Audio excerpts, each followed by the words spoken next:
Olá, iniciamos mais um quadro Pioneiros de Luz. Hoje eu tenho a alegria e a honra de receber o pastor Osmi Fernandes aqui no Centro-Oeste. Obrigado por ter recebido e aceitado o convite de participar da nossa entrevista, pastor.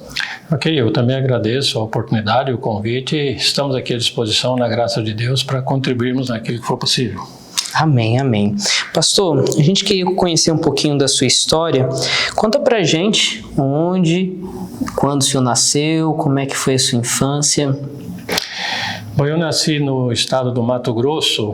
Na época era um estado só, né? Hoje a região que eu nasci é Mato Grosso do Sul, no município de Rio Brilhante.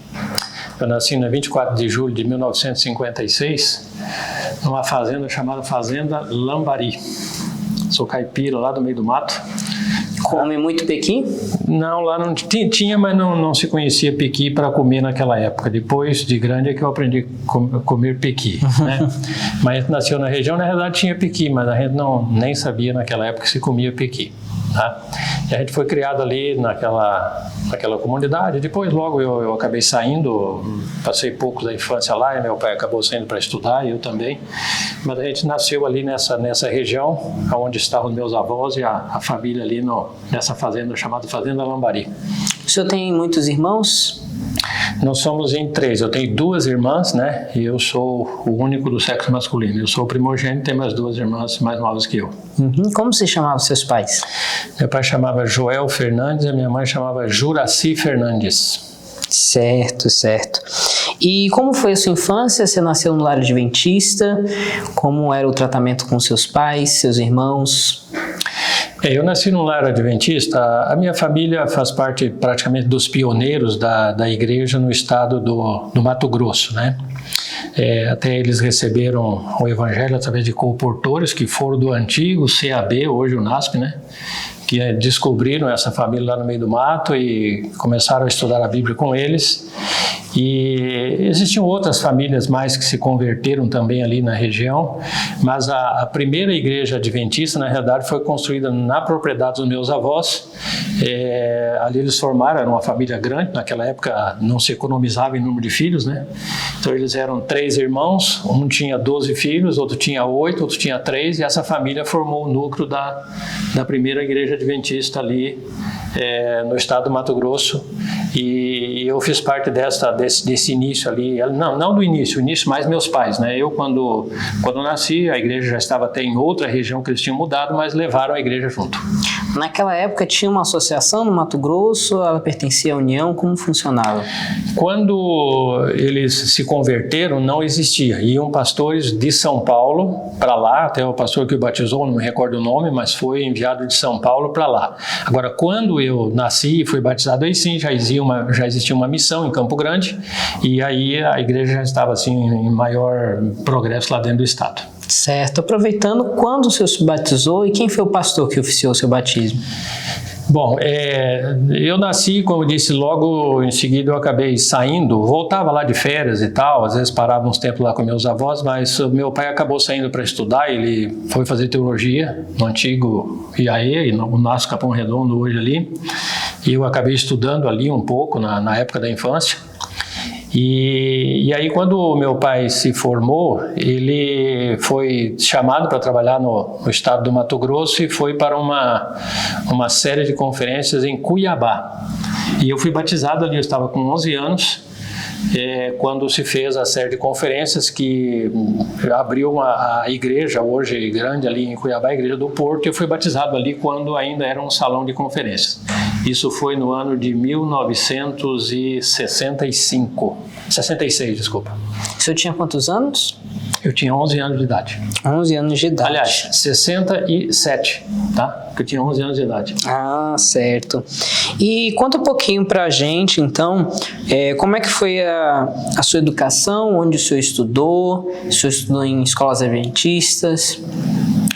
Na verdade é o seguinte, os meus avós tiveram uma preocupação para educar os filhos deles, que no caso os meus pais, né? E eles, assim que fundaram a igreja, conheceram o evangelho ali, eles se preocuparam com a educação dos filhos e eles acabaram levando para lá uma professora para educar os filhos. E ali no meio do nada, eles tinham uma escola. É uma professora adventista? Adventista. Eles levaram, acho que do próprio colégio, alguém estava se estudando aí e tal. Naquela época, o sistema de escola era completamente diferente, né? Podia se formar em qualquer lugar. E eles levaram uma professora para lá. Depois, vários deles, dos filhos, acabaram saindo para estudar, como no caso do meu pai também.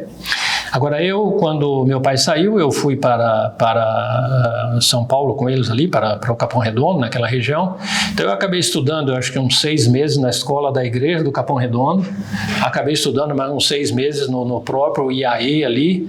Mas eu ia muito e vinha, às vezes ficava lá na fazenda. E lá mesmo na fazenda tinha uma escola em que uma tia minha agora era professora, uma irmã da minha mãe. Então, eu estudei ali por um período. Aí depois, quando meu pai realmente se formou, eu acompanhei ele no ministério, né? E a maioria dos lugares que ele foi, na realidade, naquela época não tinha escola adventista. Então, a primeira escola assim, que eu frequentei, tirando o período de estudo dele no colégio, foi o IAP, o antigo IAP ainda, que ainda era em Curitiba, e eu estudei lá em 1970. Fiz o antigo 4º ano do ginásio, 4ª série do ginásio, que seria o final do 1º grau hoje, né? E aí, assim que eu me formei, eu fui, estudei, fiz o primeiro científico no IAC, que hoje é o UNASP, campus Arthur Nogueira. Aí depois eu acabei voltando para o Mato Grosso do Sul, e aí, sim, quando eu vim fazer teologia, que foi em 1974, aí eu vim para o que é o UNASP hoje, é São Paulo, e me estudei ali de 74 a 77, quando me formei em teologia. Certo. Conta então pra gente agora, você falou que cursou teologia no Campo São Paulo, quando foi que o senhor sentiu o desejo para se tornar um pastor e como foi para o senhor a questão do chamado? Como eu disse, meu pai era pastor, né? Então eu estava muito relacionado ali com a igreja, com o trabalho, mas o que definiu assim o meu chamado mais para o ministério, eu estudei e me formei no 2º grau com 17 anos ainda. Mas quando eu estava lá cursando o 2º grau, eu tinha na minha mente fazer medicina. Eu queria sempre fazer medicina e tal, vou ser médico e tal, e tal, e tal. Tá bom. Depois, quando eu estava ali, acho que no 2º ou 3º ano do 2º grau, eu me lembro de ter assistido uma série de conferências de um pastor que também era médico, Sigfrid Hoffmann, me parece, que era do Rio Grande do Sul. E ele foi a Campo Grande para uma semana de oração e me chamou muita atenção a experiência dele como médico e pastor. E a partir daquele momento eu decidi, eu vou ser médico e pastor. Então ali naquela semana de oração eu senti um chamado para ser pastor, que já era o trabalho do meu pai também, né? Aí é o seguinte, quando eu terminei o 2º grau, eu prestei um vestibular para medicina, só que eu não tinha feito cursinho, nada, eu prestei mais para a experiência. Falei, agora eu vou fazer um ano de cursinho e aí depois eu vou fazer medicina e na sequência eu faço teologia. Aí eu fiz o vestibular, consequentemente não passei, né? E eu estava nas férias esperando para fazer o cursinho, lá na fazenda onde eu nasci. E aí eu lembro que numa sexta-feira meu pai chegou lá, que ele na época morava em Campo Grande, e ele falou para mim, vai ter vestibular para teologia domingo no IAE, você não quer aproveitar e fazer, se você passa, faz teologia primeiro e depois você faz medicina? Falei, tá bom. Peguei um ônibus no sábado à noite, amanheci domingo, no Capão Redondo, fiz o vestibular, passei, falei, vou fazer teologia e depois eu faço medicina. Na época eu tinha 17 para 18 anos. No meio do caminho eu descobri que para a medicina, eu quando vejo sangue eu corro do lado contrário, sabe? Eu descobri que era mais uma ênfase que eu tinha ali de pessoas e tal, e eu acabei desistindo de fazer medicina e fiz apenas teologia no caso. Mas o senhor chegou a cursar alguma pós, algum mestrado depois? Fiz, depois lá por volta de... quem sabe, dos décadas de 80 e alguma coisa, eu fiz mestrado, que é aquele mestrado que você fazia em férias, tá? Eu comecei, depois acabei parando, porque eu fui chamado para ir para a África, e fiquei 6 anos lá, e voltei para terminar, depois foi meio conturbado o meu mestrado, não acabei terminando. Tá certo. Então vamos lá, o senhor se formou em que ano exatamente? 77. 77. Já recebeu chamado para algum lugar, como é que foi? Sim, antes de me formar, né, eu já recebi o chamado para o meu estado, lá no caso ainda era o estado do Mato Grosso, que era um só, né? Então eu fui chamado para o estado do Mato Grosso E o meu primeiro ano de trabalho, eu fui ajudar uma série de conferências, foi como obreiro bíblico na cidade de Barra do Garças, na divisa entre Mato Grosso e Goiás. Então ali eu trabalhei o meu primeiro ano do ministério como obreiro bíblico, ajudando ali na série de conferências. Entendi. O senhor já era casado? O senhor conheceu sua esposa no colégio? Como foi? Eu conheci minha esposa no colégio. Na realidade, eu comecei a namorar com ela 2, 3 meses antes de se formar. Apesar que a gente já era muito amigo e tal. E eu fui, no primeiro ano eu trabalhei solteiro. E aí no segundo ano foi que eu acabei me casando. Tá? Então eu casei no ano seguinte. Eu comecei a trabalhar em 78, que eu formei em 77, e casei em 79. Qual o nome da sua esposa? Sidéria Neves Fernandes. Na realidade, eu a conheci no colégio, né? E a gente começou a namorar, namoramos um ano depois. Eu acabei me casando e ela me acompanhou no ministério durante todo o ministério. Nós convivemos juntos 43 anos. Depois me aposentei, ela aposentou-se junto também. E, infelizmente, ela acabou falecendo há quase 3 anos atrás. Ela lutou com uma leucemia durante 12 anos. Só que, na realidade, a leucemia dela não deu problemas para ela. E o que acabou levando ela, na realidade, foi a Covid, porque daí, como ela tinha leucemia, ela era grupo de risco e ela acabou pegando leucemia e acabou não resistindo. Então, ela acabou falecendo há mais ou menos 3 anos atrás. Aí, depois dos 3 anos, mais ou menos uns 6 meses atrás, eu acabei casando novamente. O nome da minha esposa atual é Débora Carvalho Messias dos Santos. Tá? A gente está casado aí faz 6 meses apenas. Lua de mel ainda, né? Lua de mel ainda. A sua primeira esposa, ela trabalhou na obra também? Trabalhou. Ela fez no colégio, ela cursou o magistério na época, né? Até é interessante a história, quando eu comecei a namorar com ela estava formando no 3º magistério. E agora o objetivo dela é fazer faculdade de educação. Só que eu falei para ela, olha, eu não vou esperar você terminar, não. Eu, no máximo, trabalho 1 ano sozinho. E aí ela acabou optando por fazer o 4º magistério, que era uma especialização para pré-escola. Então ela fez o 4º magistério. Na época, o magistério, com o magistério, você podia dar aula para primário, pré-escola normal, não precisava de faculdade para isso. Então ela acabou saindo com o 4º magistério. Aí, quando nós nos casamos, eu estava em Mundo Novo, eu saí lá da divisa de Mato Grosso com Goiás e vim na divisa de Mato Grosso com Paraná e Paraguai, aqui bem ali no antigo 7 Quedas, que não existe hoje, né, mais, né?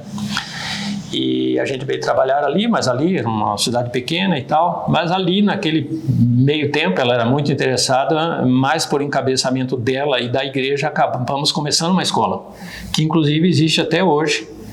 Eu até tiro o chapéu para quem continuou isso, porque é uma cidade, acho que de 18 mil habitantes hoje, tem uma escola com quase 300 alunos, que continua até hoje essa escola ali em Mundo Novo. E foi a minha esposa que começou essa escola ali, e principalmente começou com pré-escola, depois 1º ano e tal, e fundou essa escola. E aí ela me acompanhou, muitas vezes trabalhando na obra, outras vezes não.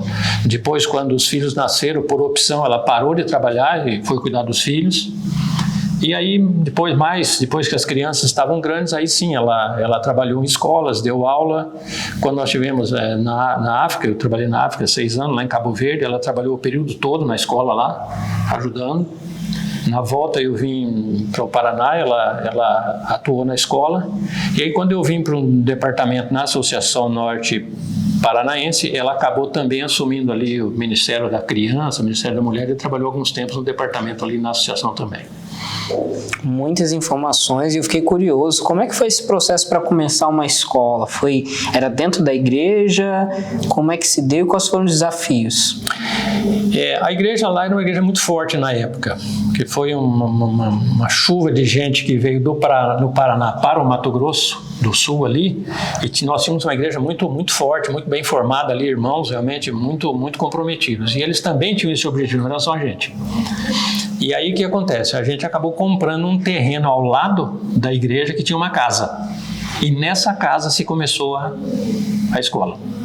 Tá? Hoje até faz aí, sei lá, se mais ou menos 2 anos eu estive lá, eles até me convidaram.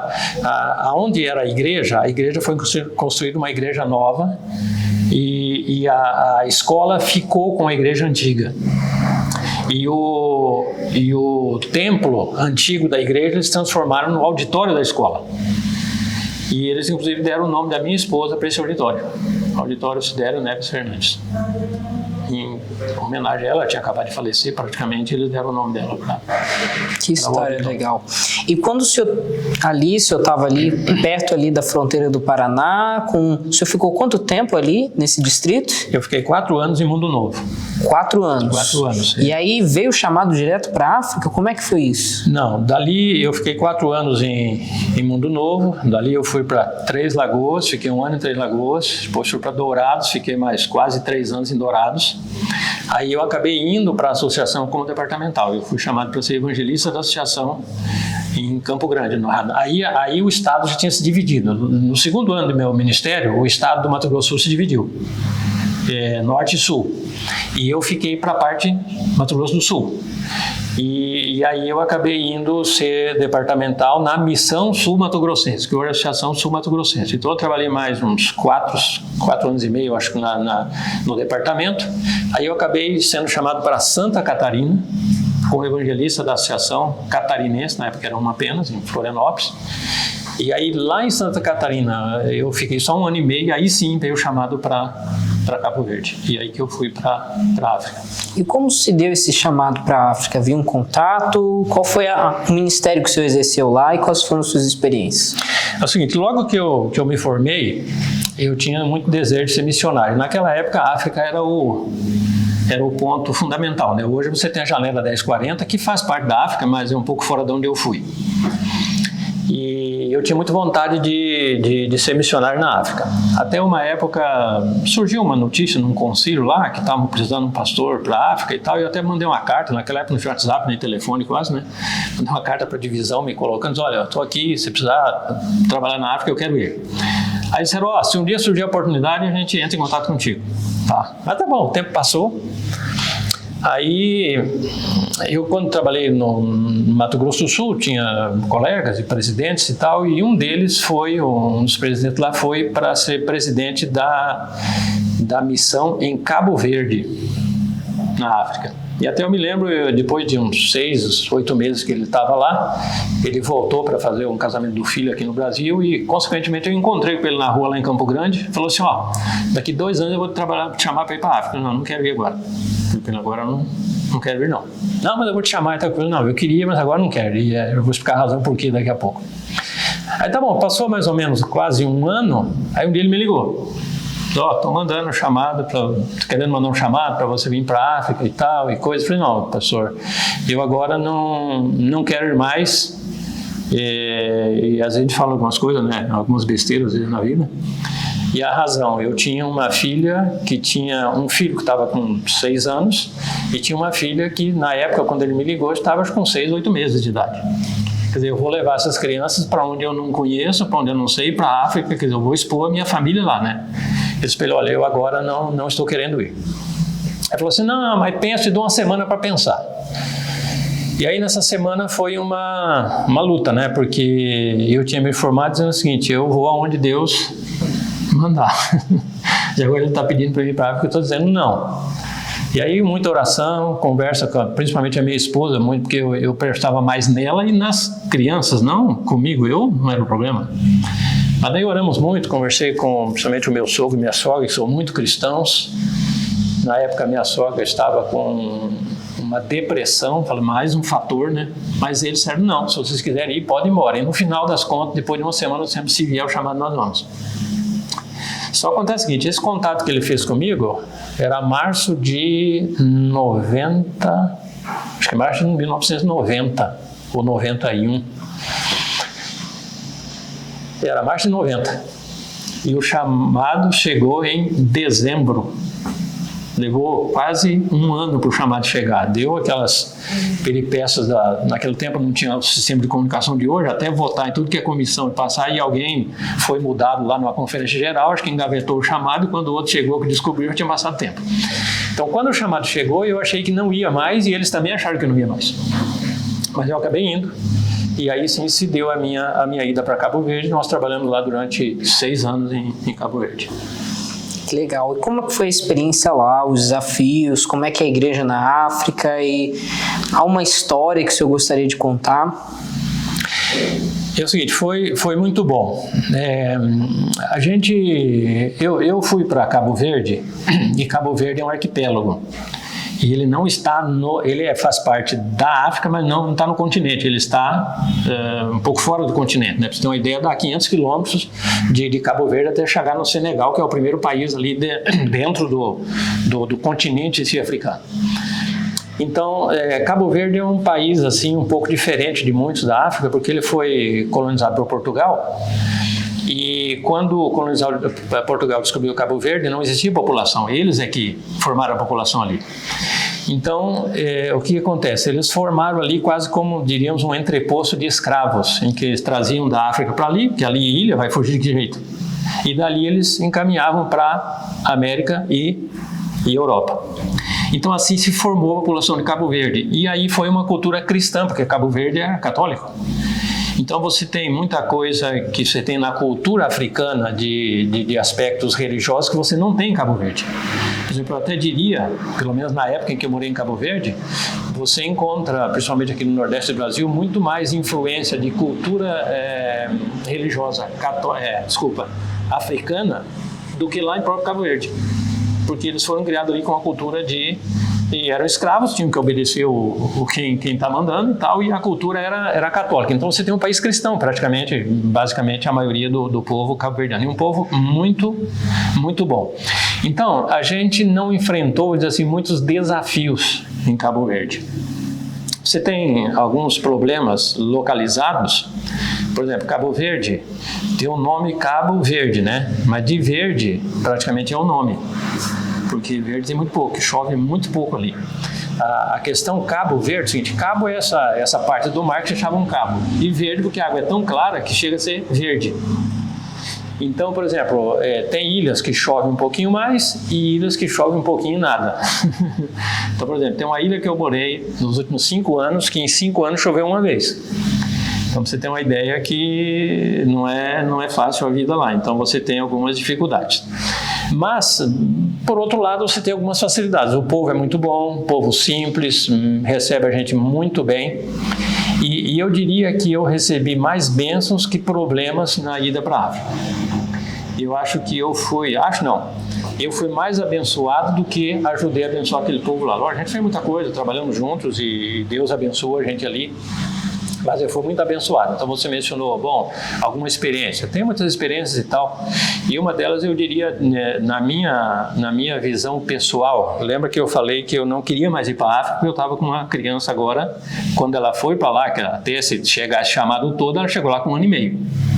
Ela estava com meses aqui, no primeiro momento do chamado, mas ela chegou lá com 1 ano e meio. Então você tem a expectativa agora, como é que você vai criar uma criança de 1 ano e meio num país que você não sabe nem o que tem, né? E ali o sistema de saúde de Cabo Verde era todo público, não tinha nada de médico particular, era tudo público. E ainda o seguinte, essa minha filha, ela nasceu com um problema respiratório.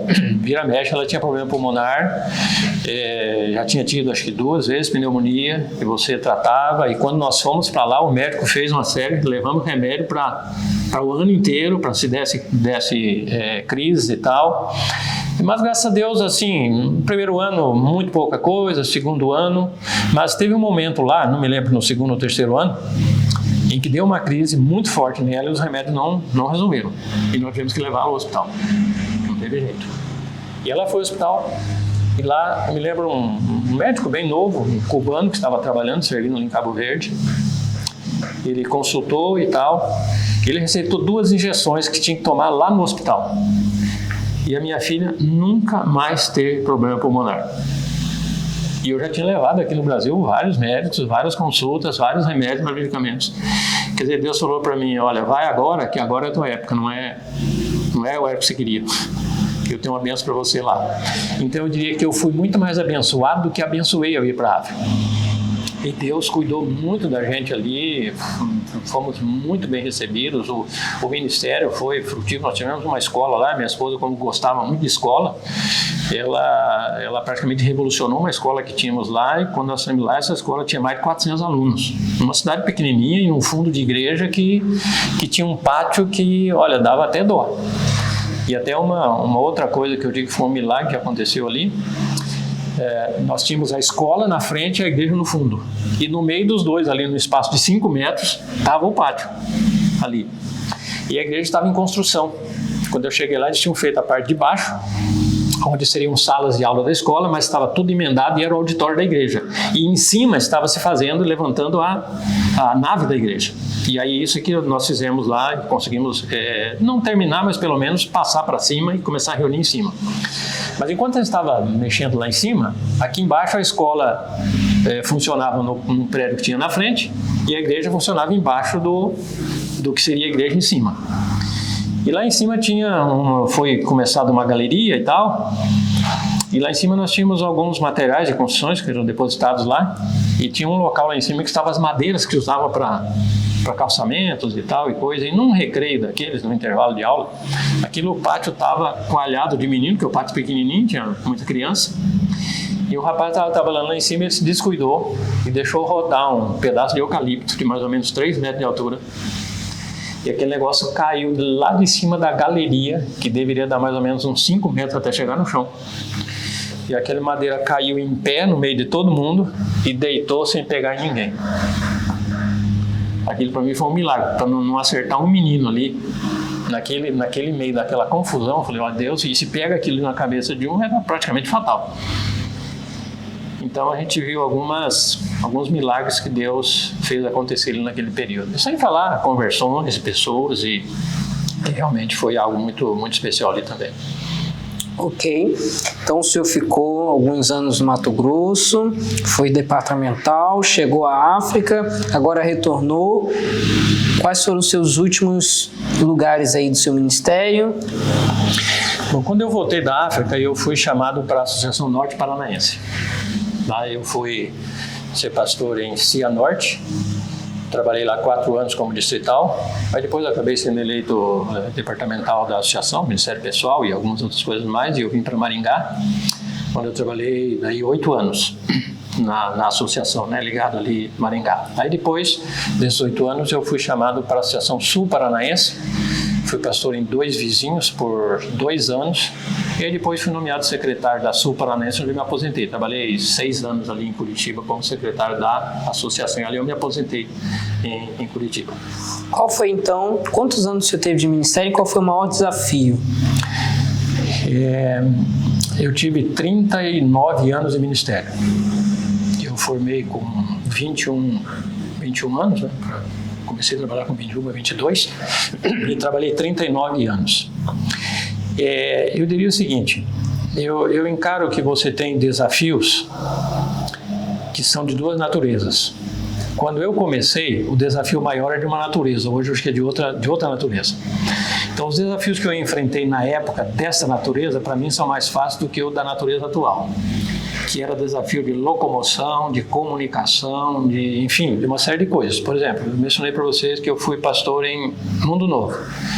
Eu tinha mais ou menos uma extensão de 200 quilômetros, não tinha 1 metro de asfalto, nem estrada e nem cidade. Era tudo terra. Você ia de ônibus, quando chegava em casa, se choveu, a mala chegava molhada no bacageiro, então passava para a poça d'água. E se não era show, chegava toda de poeira, né? Depois eu fui para o distrito de Três Lagoas, e aí a gente pode até, às vezes, dizer que isso pode ser mentira, mas não é muito, não. Eu tinha uma igreja que dava 480 quilômetros da sede do distrito, que é maior do que muitas associações hoje. O território, não população, porque as cidades eram menos no Mato Grosso do Sul, né? Você andava lá 200 quilômetros, não passava nenhuma cidade. Então eu tinha distâncias e dificuldade de locomoção. Tá? Comunicação, para você falar com a associação, você tinha que ir para o posto telefônico, esperar 2, 3 horas numa fila para poder conseguir telefonar, porque não tinha telefone, era só o telefone público. Então, eram alguns desafios que a gente enfrentava. Entretanto, você tinha um povo muito comprometido, os irmãos mais humildes, mais pobres e tal, e um povo assim muito receptivo. Então, eu diria que esse desafio, esse problema que a gente enfrentava era compensado por outros que tinham, porque você tinha ali, você ia visitar aqueles irmãos lá no meio da roça, no meio do mato, sentando no toco com eles, lá, todo mundo suado, mas realmente era muito gostoso e muito bom, como é gostoso se influir hoje. Só que a realidade hoje é completamente diferente, o sistema de comunicação, de coisas hoje é completamente diferente. Então eu diria que eu nunca enfrentei assim, lógico, tivemos problemas, tivemos dificuldades, não tem como não dizer que não, mas graças a Deus eu louvo a Deus pelo ministério que Ele me deu e pela maneira como a igreja cuidou de mim. Amém. Quando que o senhor foi jubilado, então? E como tem sido para o senhor, agora, do final do seu ministério até hoje? Quais são as atividades que o senhor se envolve? E como é para o senhor agora o descanso? Eu me aposentei em 2016. Tá? Como eu disse, eu estava com 39 anos de ministério. Até existia lá alguns células fica mais um pouco e tal, e eu poderia ter ficado por mim, mas eu, principalmente em consideração e respeito à minha primeira esposa, que, como eu disse, ela conviveu com a leucemia por 12 anos, e ela não tinha problemas, a leucemia dela ela sabia por causa de exame, e aí psicologicamente, lógico, afetou ela. Mas fisicamente ela não foi afetada pela leucemia, a não ser que os exames diziam que ela tinha um pouco de anemia e que os leucócitos estavam na estratosfera, né? Mas o médico tratava dela, acabou dizendo, olha, o teu organismo acabou acostumando um pouco com isso e você possivelmente pode morrer de outra coisa e quem sabe não da leucemia. E realmente foi o que aconteceu. Mas daí é o seguinte, como ela tinha que se cuidar, alimentação, exercício e tal, mesmo eu pedindo que eu ficasse, não, eu cumpri meu tempo, eu vou me aposentar porque eu quero agora cuidar dela e não me arrependo porque alguns anos depois ela acabou falecendo. Então aí eu me aposentei e aí acabei me dedicando mais à casa, mais a ela, a caminhar, fazer exercício e tal. Então eu diria que eu tenho uma aposentadoria muito tranquila, acho que enfrentei um problema sério que foi o falecimento dela. Nós estávamos morando em Curitiba e eu acabei quando eu vi que a situação dela piorou com a Covid, eu a trouxe aqui no Hospital Adventista de São Paulo e eu passei com ela de 29 dias na UTI. Realmente não foi brincadeira, tá? Mas eu agradeço a Deus em tudo. Os problemas que eu tive, Deus dirigiu, Deus sabe o que faz, Deus sabe como faz, que hora que faz, tá? E eu não tenho uma reclamação para fazer de Deus e da obra. E até uma coisa que esse tempo eu estava falando para alguém. Eu trabalhei 39 anos no ministério. A minha mente não recorda, eu acho que não falho nisso. Nunca a igreja atrasou um dia de salário comigo.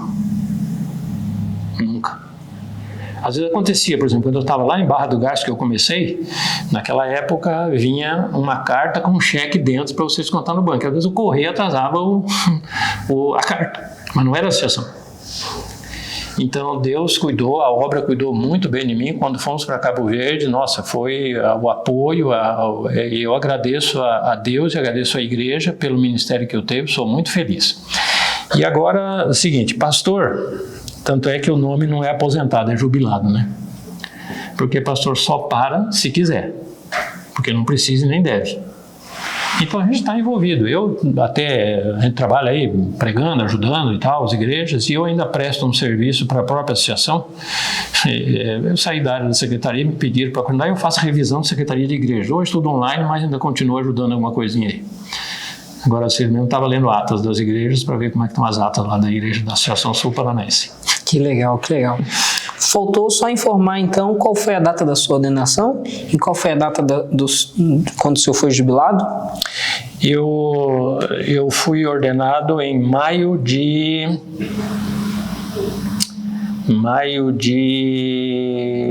Eu comecei em 78, de 82, me parece. Eu tinha 5 anos de ministério, eu comecei em 78... 83. Então, maio de 83 eu fui ordenado, tá? E eu fui jubilado em dezembro de 2016. Certo, então. E o senhor mencionou da sua filha, né, que o senhor levou para Cabo Verde. E então conta pra gente, assim, brevemente, como estão seus filhos hoje, né, como eles estão na igreja, se eles estão atuando, se eles estão formados. Sim, graças a Deus os filhos estão todos na igreja, são casados, formados. São quantos filhos? São 2, eu tenho um casal de filhos. O mais velho chama Wesley, ele é dentista, mora em Santa Catarina, trabalha ali em Navegantes de Itajaí, tá? E até ali tem uma outra bênção que Deus me deu, que eu considero como uma bênção de Deus no estudo do meu filho ir para Cabo Verde. Porque nós somos um outro país que o sistema de estudo é um pouco diferente do Brasil. E ele fez todo o primário, ele estudou seis anos ali em Cabo Verde. E no estudo inicial de Cabo Verde, a segunda língua não é o inglês, é o francês. Então aí o que acontece? Quando eu percebi isso, eu falei, bom, quando ele chega ao Brasil, ele já vai praticamente vir ao Brasil fazer segundo grau. Chega lá, não viu inglês, vai ter problema. Então eu coloquei ele em estudo particular de inglês, o que no Brasil na época não era tão comum, principalmente na época que eu fui criado, na região que eu fui criado. E a gente colocou ele em estudo particular de inglês e ele praticamente aprendeu inglês. Porque lá em Cabo Verde, o pessoal lá para falar outra língua é um negócio fora do comum. E aí eles apertam a mesma coisa lá e ele aprendeu o inglês. E aí quando ele veio, nós voltamos para o Brasil, ele estudou aqui segundo grau, mas não tinha feito cursinho e tal. E ele resolveu, ele sempre pensou em ser dentista desde que pegou certa idade. E aí ele terminou o segundo grau e falou, eu vou fazer vestibular para odontologia. E aí ele prestou para Federal do Paraná, de Curitiba. E ele falou, vou fazer mais para experiência, porque eu não tenho cursinho, nada e tal. E naquela época, principalmente a Federal, era muito, muito concorrida. E acontece que ele me passa no primeiro vestibular, sem fazer cursinho. E aí eu até falei, poxa, você é inteligente, né, e tal. Mas depois, quando ele foi pensar e tal, ver, o que acontece? Ele gabaritou a prova de inglês. E naquela época que ele fez vestibular, a maioria dos alunos do segundo grau não entendia, sabe, inglês de escola básica e normal. Hoje é diferente, mas naquela época não se dava essa base para ninguém. Então a maioria terminava, como eu, por exemplo, estudei inglês quase que a vida inteira na escola, não sei nada de inglês. Entendeu? E praticamente eu coloquei ele como uma bênção de ir para Cabo Verde, a bênção de Deus dele ter passado no primeiro vestibular. Ele foi lá um dos últimos colocados, mas passou. E eu creio que a prova de inglês foi o que praticamente deu um empurrão para ele poder ter entrado, e isso foi uma bênção também de ir ao Cabo Verde. Porque se ele tivesse ficado aqui no Brasil, seria nível normal, igual qualquer um que estava aqui no Brasil. Já a filha, ela fez enfermagem, só que ela, desde uma certa idade, falou, eu não quero casar com pastor. Então, por quê? Porque muda demais, não para. Aí mudando, não quero casar com pastor. Tá bom. Aí tá, quando ela estava terminando o segundo grau, querendo começar a faculdade, começou a namorar um rapaz que era contador da associação e tal, acabou casando com ele. Casou novo, casou com 18 anos de idade. Tá bom, esse rapaz que era contador em Maringá, acabou sendo chamado para ser contador da União Norte em Belém, ficou um ano em Belém e foi nomeado tesoureiro do Maranhão, ficou em Maranhão 4 anos, foi nomeado tesoureiro associado do Rio de Janeiro, ficou um ano e pouco no Rio de Janeiro, foi nomeado tesoureiro de uma associação lá do Rio Fluminense. Falei para ela, tá vendo? Agora você está vendo o que quer mudar, né? E hoje está morando em Porto Alegre, lá no meio da chuvarada lá, porque o esposo dela é tesoureiro da Associação Sul-Rio-Grandense.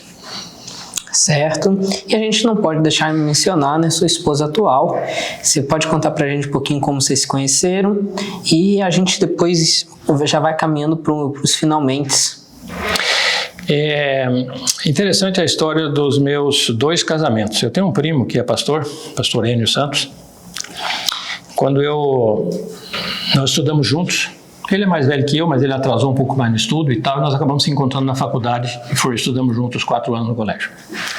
E no primeiro ano que eu estava lá, um dia eu estava subindo com ele para o refeitório e vinha descendo uma moça na calçada do outro lado e falou, olha, tem uma menina que é de família boa, que eu conheço a família dela, seria bom se você conseguisse namorar com ela. Eu olhei para a cara dela, não fui com a cara dela.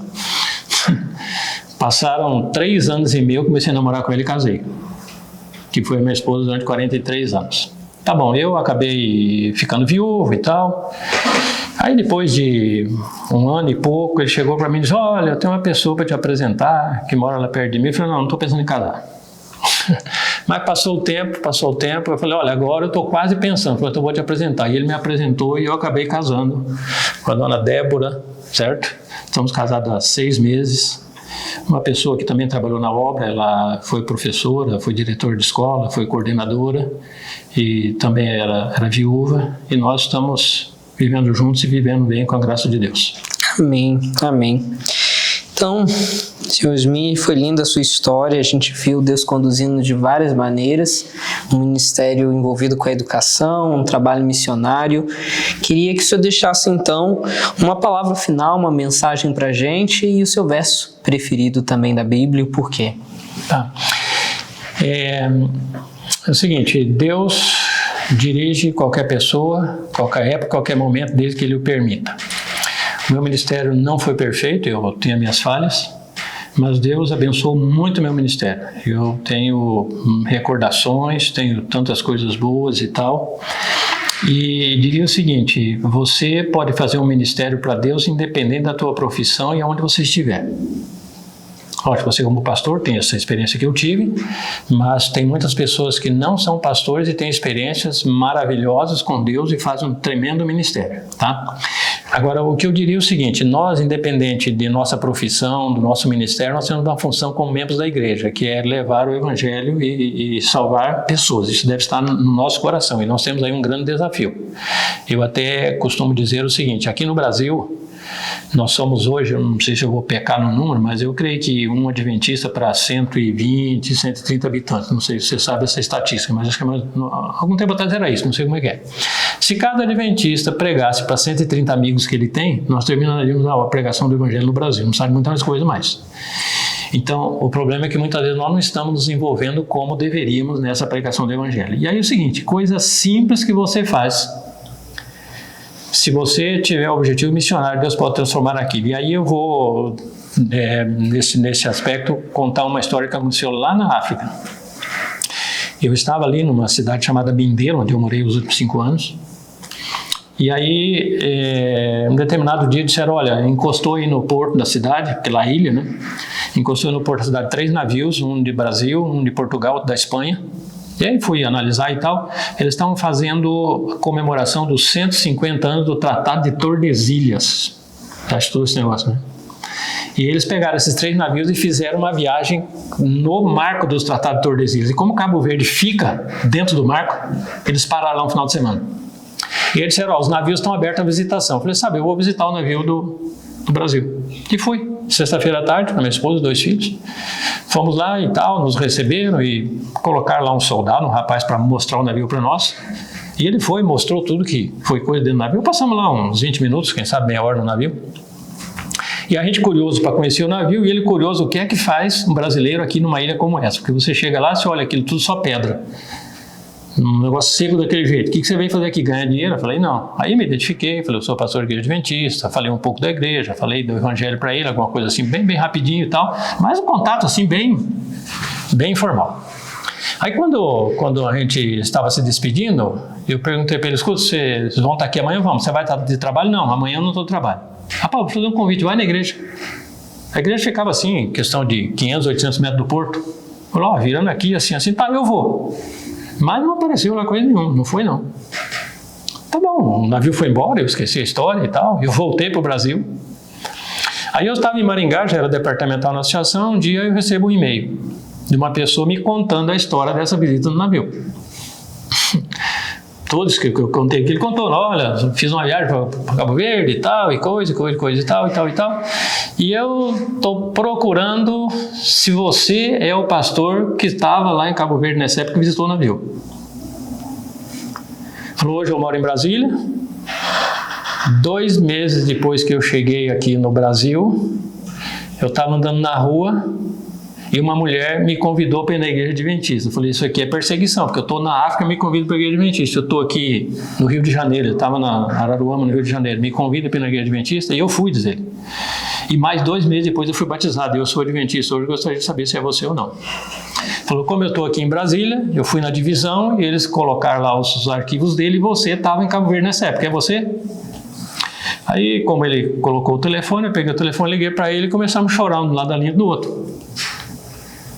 Porque eu encontrei 10 anos depois esse irmão, que é o primeiro contato que ele teve com a igreja adventista. Ele falou, você sabe por que eu não fui na igreja aquele dia? Porque eu era ateu e tinha raiva de crente. Por isso que eu não fui na igreja. Ele hoje mora aqui em Jaboticabal. Então, Deus pode fazer milagres com a nossa intenção de evangelizar de maneira simples. A gente pode fazer isso. Então, a minha mensagem final é a seguinte: envolvamos na pregação do evangelho. Jesus está muito perto de voltar. E o único sinal que falta praticamente para Jesus voltar é a igreja despertar e pregar o evangelho de todo mundo. Amém. Nós vamos fazer, tá? Agora, meu verso, é difícil você dizer um verso preferido, né? Mas tem um verso que eu gosto muito, de Paulo, de 2 Coríntios, 2 Timóteo, capítulo 2, verso 12. Eu sei em quem tenho crido, e estou certo que é poderoso para guardar o meu depósito até aquele dia. O que acontece? Esse verso me diz muito daquilo que Jesus diz assim, aquele que perseverar até o fim será salvo. Ou seja, Paulo estava preso, ele devia estar aposentado, estava na cadeia. Ele devia estar descansando, estava na cadeia. Ele podia reclamar de Deus, de tudo que já, Senhor, eu entreguei minha vida, já apanhei, já naufraguei, já aconteceu tanta coisa comigo. E agora que eu devia estar numa chácara, descansando, aposentado, o Senhor me deixou na cadeia? Ele tinha tudo para duvidar de Deus e para apostatar. Ele disse, não, eu sei em quem tenho crido, e estou certo que é poderoso para guardar o meu depósito até aquele dia. Então não importa as circunstâncias que a gente passar, se você sabe, se eu sei em quem tenho crido, eu nunca vou abandoná-lo. O problema é que muitos de nós, às vezes, não sabemos em quem nós temos crido. Por que eu sou adventista? Por causa de pai, por causa de mãe? Tá, isso é muito bom, eu também tenho pai e mãe que foram adventistas, mas eu não sou na igreja por causa deles. Por que eu estou aqui? E até, eu às vezes conto uma história interessante que aconteceu lá na África. Eu fui visitar uma irmã que não vinha mais para a igreja. Eu cheguei lá no distrito, ela não estava vindo mais, eu não a conheci, fui na casa dela. Cheguei lá, conversa vai, conversa vem. Não vou mais na igreja. Mas por que você não vai na igreja? Não, pode tirar meu nome lá. Parar de me dar bolacha e leite. Ou seja, ela cria no quê? Na bolacha e no leite. Então, nós temos que crer em e conhecer a quem? A Deus. Eu sei em quem tenho crido. Ele é poderoso para guardar o meu depósito até aquele dia. Amém, amém. Obrigado, pastor Osmi, pela sua história, pelo seu relato. E fomos abençoados até aqui com mais uma história inspiradora. Que Deus possa te abençoar e a gente encerra aqui mais uma entrevista desse quadro. Um grande abraço e tchau, tchau.